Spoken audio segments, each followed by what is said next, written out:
देखो यार, आज वीडियो स्टार्ट करने से पहले जो भी बच्चे अंडर कॉन्फिडेंट हो गए ना कि उनका सिलेक्शन पता नहीं होगा या नहीं होगा, यकीन बैच से हो पाएगा या नहीं, या फिर ऑफलाइन कुछ ज्वाइन करना पड़ेगा, उनको मैं एक मैसेज देना चाहती हूँ कि गाइस, आप लोग का जो सिलेक्शन का कमान है ना, वो बहुत ही सही हाथों में है। आप पीडब्ल्यू के यकीन बैच से नीट की प्रिपरेशन कर रहे हो, उस बैच से जहाँ से लाखों बच्चों का नीट में सिलेक्शन हुआ है एंड वो आज अपने ड्रीम मेडिकल कॉलेज में पढ़ रहे हैं। सो इतना अंडर कॉन्फिडेंट होने का जरूरत नहीं है। आपको अपने ऊपर काम करना है। जो चीज भी आपको मिल रहा है, जिस तरीके से आपको पढ़ाया जा रहा है, उस पे आप रिलाई करते रहो। जैसे आपको बोला जा रहा है उस तरीके से करते जाओ एंड हार्ड वर्क करते रहो। आपका सिलेक्शन फॉर श्योर होगा।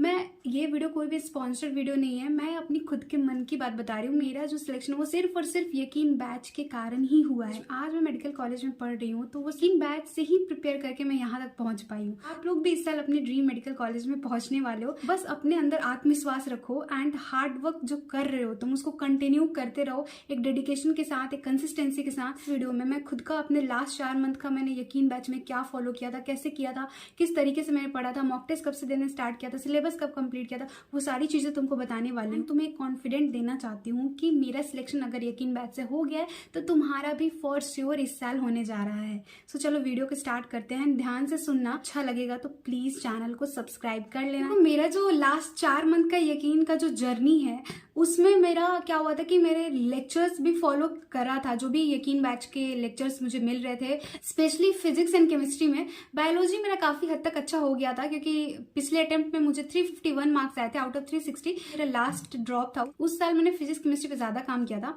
तो हुआ क्या था कि लास्ट के 4 महीने में ना मेरा थोड़ा बहुत बैकलॉग भी रह गया था। तो उस बैकलॉग के लिए मैंने क्या किया था कि जो वन शॉट सीरीज थे ना, वो मैंने फॉलो किया था। आप लोग में से जो लोग भी बैकलॉग की प्रॉब्लम अभी झेल रहे हैं उनको मैं बोलूंगी कि आप लोग वन शॉट ही देखिए। अभी वन शॉट को अच्छे से फॉलो करिए। उसमें जो भी आपको नोट्स मिल रहे हैं आप को लिखना नहीं है क्योंकि टाइम बहुत कम है, तो लिखने की जरूरत नहीं है। जो भी पढ़ाई कराई जा रही होगी उसकी पीडीएफ आपको मिल रही होगी, तो उस पीडीएफ को अच्छे से आपको पढ़ना है एंड वहां से सारे कॉन्सेप्ट को क्लियर करना है। जो लोग भी लेक्चर्स देख रहे हैं, जैसे कि मैं देख रही थी अपना लेक्चर, तो मैं 2x पे ही देखती थी क्योंकि उतना समय नहीं है कि हम नॉर्मल स्पीड पे देखें एंड अपने सिलेबस को कंप्लीट कर पाए, क्योंकि हम लास्ट के 4 महीने में आ चुके हैं।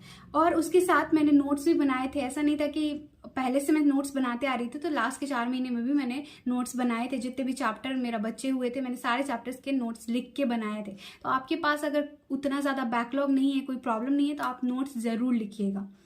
उसके बाद मैंने ना शॉर्ट नोट्स पे काम करना स्टार्ट कर दिया था क्योंकि लास्ट का 3-4 महीना जो होता है इसमें हमारे लिए शॉर्ट नोट्स एक बून की तरह हो जाता है। क्योंकि जब भी हमें मॉक टेस्ट देना है, जब भी हमें जल्दी से कुछ टॉपिक को रिवाइज करना है, तो शॉर्ट नोट्स काफी ज्यादा हेल्पफुल हो जाते हैं उस टाइम पे। तो मैंने फिजिक्स में भी शॉर्ट नोट्स बनाए थे। इसको कैसे बनाना है, तो नोट्स को देखकर आपको शॉर्ट नोट्स प्रिपेयर कर लेना है। जैसे जो इंपॉर्टेंट कॉन्सेप्ट हो गया, जो इंपॉर्टेंट फॉर्मूला हो गया, वो सब ऐड कर लेना है।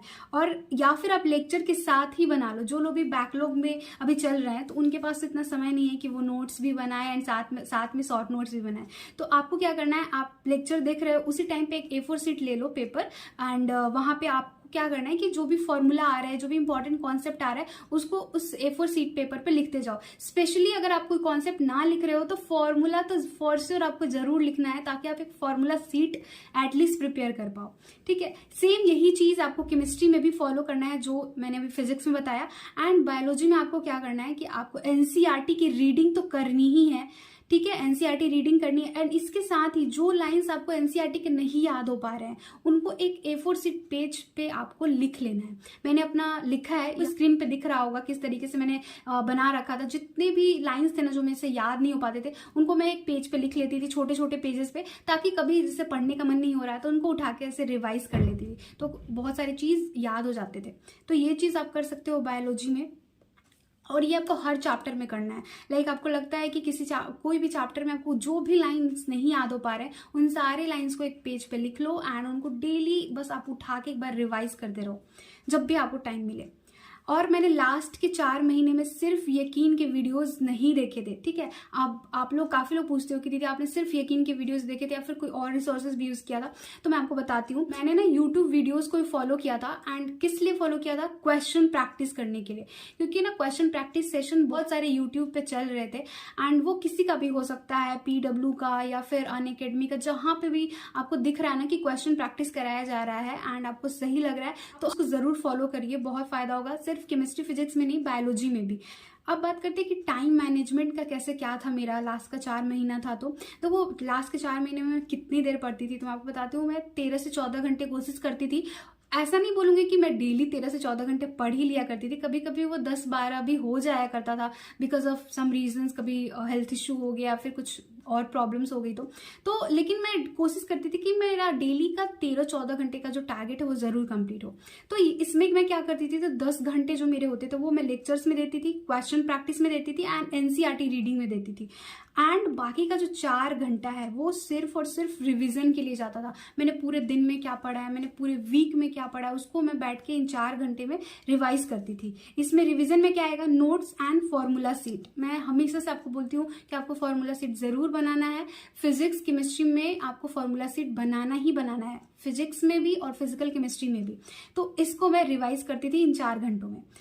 अब ये जो चीज है ना, ये 14 घंटे का जो मेरा शेड्यूल था, 2.5 महीने तक इस तरीके से मैंने टाइम को मैनेज कर रखा था, और लास्ट का जो 1.5 मंथ था उसमें मैंने सिर्फ और सिर्फ रिवीजन और मॉक टेस्ट दिया है। अब आप लोग बोलोगे कि दीदी मॉक टेस्ट कहाँ से आपने दिया था, बहुत सारे लोग पूछते भी हैं, तो मैं आपको बता दूं, मॉक टेस्ट मैंने यकीन बैच के सारे मॉक टेस्ट लगाए थे, एंड LN और आकाश का भी मॉक टेस्ट मुझे कुछ मिल गए थे पेपर्स। अगर आप देखना चाहते हो कि मैंने कितने मॉक टेस्ट लगाए हैं, आप मेरा ये वीडियो देख सकते हो। इस वीडियो में आपको पता लग जाएगा कि मैंने कितने मॉक टेस्ट पेपर दिए हैं, कहाँ कहाँ से मैंने मॉक टेस्ट पेपर लगाया है, ठीक है। आपको रिसोर्सेज भी पता लग जाएंगे।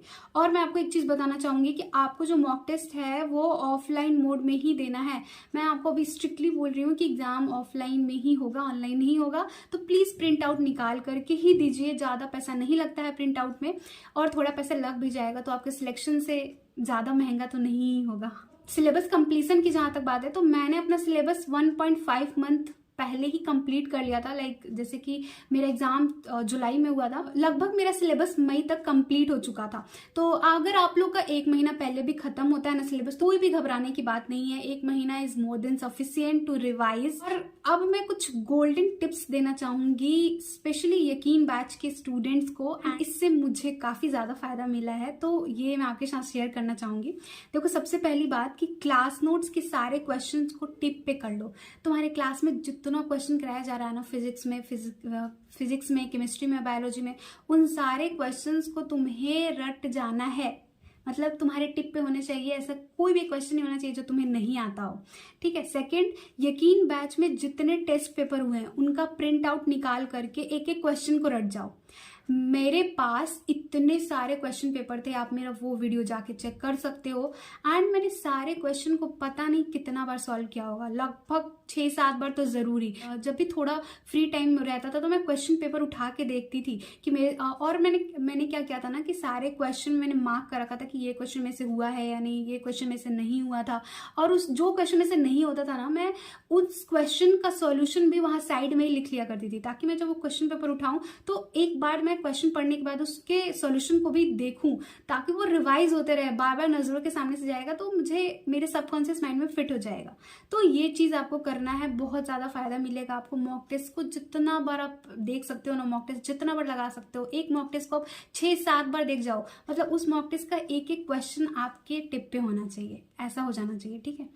थर्ड है कि PYQ, NCERT क्लास के क्वेश्चन और मॉक टेस्ट, इस पे आपको 200% फोकस रखना है। क्या क्या? PYQs, फिजिक्स, केमिस्ट्री, बायोलॉजी तीनों में, NCERT, तीनों के NCERT। फिजिक्स में अगर आप उतना नहीं करोगे चलेगा, लेकिन क्वेश्चन जरूर करना। NCERT इंटेक्स क्वेश्चन आप फिजिक्स में जरूर करना, एंड केमिस्ट्री में तो आपको करना ही करना है, इंटेक्स के भी और बैक के भी, और बायोलॉजी तो आप पढ़ोगे। NCERT पे फोकस रखो, क्लास के क्वेश्चंस पे फोकस रखो, और मॉक टेस्ट के जितने क्वेश्चन है उन सारे क्वेश्चन को टिप पे कर जाओ।